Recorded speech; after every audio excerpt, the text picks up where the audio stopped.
going to show you how you can do some advanced configuration on your newly added phone number.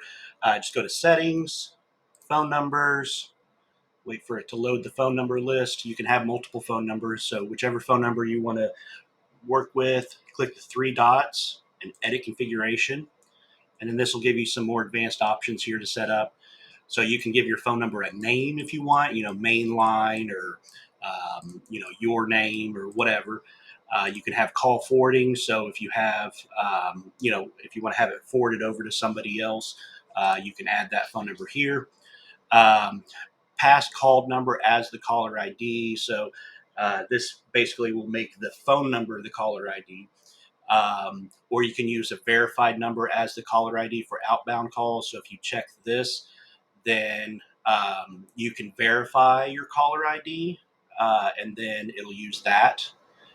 Enable call connect. So basically this is when somebody calls, you have to push a button to accept the call. So you'll pick up the call. That won't actually connect it. It'll then say press 1 to connect. And then so you have to push 1 before you'll actually connect. If you do this, you do want to set up a whisper message would be a good idea. So a whisper message, you can basically this is what it will say when you answer the phone, but before you press the button. So you can have it say, call from source, and then it will actually, say, hey, you have a call from, and then whatever source they're coming from, press 1 to connect. If for call recording, check this and then type in a message here. And this message will be played to the person calling you. And you do want to notify them that they are being recorded. And that way they have the option to hang up if they don't want to be recorded. Incoming call timeout and outgoing call timeout. So that's how long it'll ring before it just times out. If you want to turn those on, otherwise it'll potentially ring indefinitely. Ring incoming call to all users. So you can actually create like a group of users in your system if you have multiple users in your system, where this, when somebody calls this phone number, it will ring to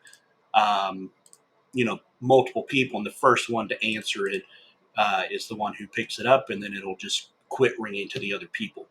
So if maybe you've got a sales team and this is a sales phone number that people call into, then you may assign it to all your salespeople, and whoever picks it up first gets that call and that potential sale. Or you may say, hey, we want to answer every phone call that comes into our business.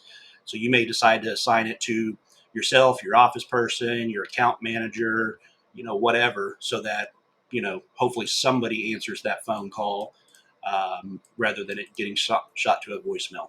So once you've set all this up, you just hit save. It'll take a second to update. It says update here, and then you're good to go.